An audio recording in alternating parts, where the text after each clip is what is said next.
To all the skeptics in the comments, I promise this is my actual biological voice you're hearing, not an AI, it's 100% organic. I haven't had a firmware update in years. Welcome back, you beautiful, gullible spendaholics.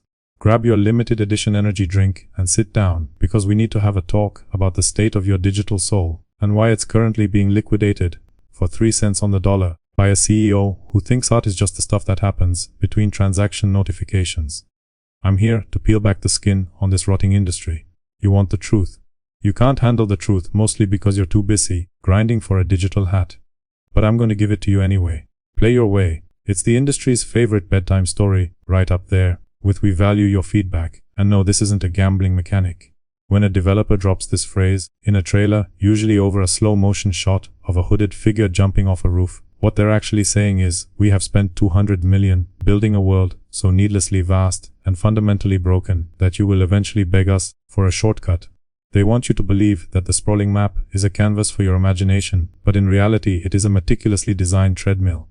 They give you the freedom to walk across a desert for 45 minutes with nothing to see but procedural sand, just so that the $5 fast travel pack looks like a gift from the gods. This is the first layer of social engineering, the false autonomy trap. By giving you a massive, empty space, they force you to create your own need for efficiency. Let's look at the way you're actually playing. You start the game with the standard edition experience. This is the gaming equivalent of being given a car, but told you can only use the reverse gear and the windshield wipers. Sure, you can drive across the country that way. It's your choice, you're playing your way. But when the 47th wolf pack mauls you because your starter sword has the structural integrity of a wet noodle, that choice starts to feel a lot like a hostage situation. The game isn't respecting your time, it's disrespecting your intelligence. They build the game around engineered inconvenience. Every system is slightly tilted to be annoying. Your inventory is always 2 slots too small. Your stamina bar runs out 3 seconds before you reach the top of the cliff. The loot you find is always for a class you aren't playing. They aren't trying to challenge you, they're trying to wear you down until your willpower is as thin as the plastic on a pre-order bonus figurine. The sunk cost trap starts here. You've spent 10 hours walking through that desert. You've invested time. If you stop now, those 10 hours were wasted. So, you keep going. You tell yourself that the game gets good at the 30-hour mark, which is the gaming equivalent of staying in a toxic relationship because the person has a nice lawn. The developers know that once you've put in the time, you feel a sense of ownership over your progress, no matter how miserable that progress was to achieve. They've successfully engineered a situation where fun isn't the goal, endurance is. You aren't a pioneer exploring a frontier, you're a rat in a maze where the cheese is locked behind a paywall and the developer is standing over you with a stopwatch and a clipboard measuring how much boredom you can tolerate before you break. Remember when beating a boss meant you had learned the patterns, mastered the parry, and developed the muscle memory? Those days are gone, buried under a pile of dynamic difficulty adjustment algorithms. In 2026, the game isn't testing your reflexes, it's testing your proximity to your smartphone and your willingness to surrender your dignity. This is social engineering at its most predatory, the frustration peak. The game monitors your performance. If you're doing too well, the boss's hitboxes grow or their recovery frames disappear. Why? Because if you win too easily, you don't feel the need to improve your gear. And how do you improve your gear in a modern live service nightmare? You don't find it in a hidden chest, you find it in a Hero's Horde loot box. Boss fights are no longer tests of skill, they are engagement roadblocks. Have you ever noticed how a boss will suddenly become an unstoppable god of destruction when you're 90% through a level? That's not challenging gameplay. That's the algorithm noticing that your heart rate is up and your frustration levels are peaking. The game chooses to be difficult specifically when it thinks you're most likely to buy a power pack or a resurrection token. It's a psychological mugging. They create a wall, and then they stand in front of it selling ladders. They've replaced the flow state of gaming with a transaction state.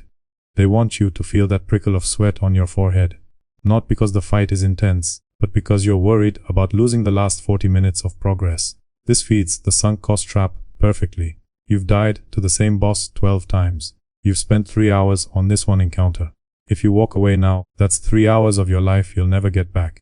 But for the low price of $1.99, you can get a second chance orb that revives you with full health and a 20% damage buff. Suddenly, that $2 isn't a microtransaction, it's an investment in your own sanity. You aren't paying to win, you're paying to stop losing. The difficulty slider is actually your credit limit. If you can't parry the boss's ultimate attack, don't worry. you can just parry the transaction screen with your thumbprint. We've turned the most satisfying part of gaming, the triumph over adversity, into a financial transaction. You didn't beat the dragon, you just outbid it. I just want to look cool, you say, as you drop $25 on a mythic skin that makes your character look like a disco ball that survived a refinery explosion. Congratulations, you've just paid the equivalent of a 3-course meal to have your character wear a different set of pixels. This is the social proof arm of social engineering. Humans are social creatures, we want to be seen, we want to be unique, and we want to belong. The industry has weaponized these basic instincts. They have successfully convinced an entire generation that self-expression is something you buy, not something you do. Back in the day, you wore a specific armor set because you killed a literal god to get it. It was a badge of honor. Now, you wear it because you were the first person in your friend group to cave and hit the purchase button. You think you're being unique, but you're just a walking billboard for the game's Q3 earnings report. There is nothing unique about a skin that 1 million other people also bought. You're not expressing your personality, you're expressing your susceptibility to marketing. The developers even use ego-stroking tactics, labeling these items as rare, epic, or legendary. There is nothing rare about a digital file that can be copied an infinite number of times. The only thing legendary about that skin is the amount of audacity required to charge $25 for it. They designed these items to be as loud and garish as possible so that when you stand in the social hub, everyone else feels inadequate in their default gray rags. This creates a communal sunk cost trap. Once you've bought one skin, you have to buy the matching emote, then the matching glider, then the matching weapon wrap. You've started a collection, and a collection is only valuable if it's complete, right? You're $100 deep into looking cool, and you can't stop now because then the first $100 would be a waste. You aren't the hero of the story, you're a mobile advertisement. You paid the developer for the privilege of marketing their microtransactions to other players. Every time you dance in the lobby with your neon wings, you are a glowing neon sign telling everyone else to open their wallets. That's the ultimate pro gamer move, right there, paying someone else for the privilege of working as their unpaid marketing department. Only 4 hours left, seasonal exclusive, one-time offer. If you see these phrases and don't immediately feel like someone is trying to pick your pocket, your survival instincts are broken. Fear of missing out isn't a side effect of modern gaming, it is the core architecture. This is scarcity engineering. Developers have realized that they don't need to make a good game if they can make a temporary one. They create a battle pass that expires in 60 days, filled with items that will never be available again. This triggers a primal panic in your lizard brain. You aren't playing because you want to, you're playing because you're afraid of what will happen if you don't. The Battle Pass is the greatest psychological trick ever played on the consuming public. You pay money for the opportunity to work a second job. It's the only product in the world where you pay the company and then they give you a list of chores. If I don't play 40 hours this week, I'll lose the Cyber Nico helmet forever. So you play. You play when you're tired. You play when you'd rather be sleeping or talking to your family. You play because the timer is ticking. This isn't fun. This is an anxiety disorder with a leveling system. They've turned your hobby into a chore and they've convinced you that the reward is the privilege of finally being allowed to stop playing once you hit level 100. This is the sunk cost trap in its purest, most distilled form. You're at level 85. There are only 3 days left in the season. You're exhausted. You hate the game. But if you don't reach level 100, the money you spent on the battle pass and the 80 hours you already put in will be wasted. So what do? You buy level skips. You pay the developer to finish the game for you so you can stop the nightmare. They have successfully monetized your desire to not play their game. They create an artificial scarcity in a medium where scarcity shouldn't exist. It's digital code. They could give everyone the Cyber Nico helmet. But if they did that, you wouldn't feel the panic. You wouldn't feel the need to log in every single day like you're punching a clock at a factory that pays you in XP instead of money. Why do games have Glimmer Bucks, Dragon Chits, and Apex coins? Why can't I just buy the skin for $14.99? Because if you saw $14.99 every time you wanted a new hat, your brain's rational consumer circuit might actually kick in. You might think, wait, that's 3 gallons of milk and a loaf of bread. Maybe I don't need the hat. This is cognitive decoupling. By converting your money into a fictional currency, the developers are distancing you from the reality of your spending. It's the same tactic casinos use with chips. It's easier to bet a blue chip than it is to bet a $50 bill. By the time you've converted your hard-earned cash into their magical fairy dust, you've lost track of the value. The social engineering goes deeper with the uneven exchange tactic. The skin costs $200, but they only sell bucks in packs of 500, 1,000, and 500. This is a mathematical ambush. You can't just buy what you need, you have to overbuy. So you buy the 2 500 pack. Now you have one $300 left over after buying the skin. You feel like you have extra money, so you spend it on something else cheap like a $500 emote. Now you have $800 left. But wait, the next cool thing costs $1,000. You're only 200 short. It would be a waste not to use that 800, right? So you buy another 500 pack. The cycle never ends. It is a perpetual motion machine of poor financial decisions. This creates a digital dust sunk cost. You always have a small amount of currency left in your account. That leftover money acts as an anchor. It's a reason to come back. I've still got 300 glimmer bucks sitting there. I might as well see what's in the shop today. You don't want to leave money on the table, even if that money can only be spent on digital capes.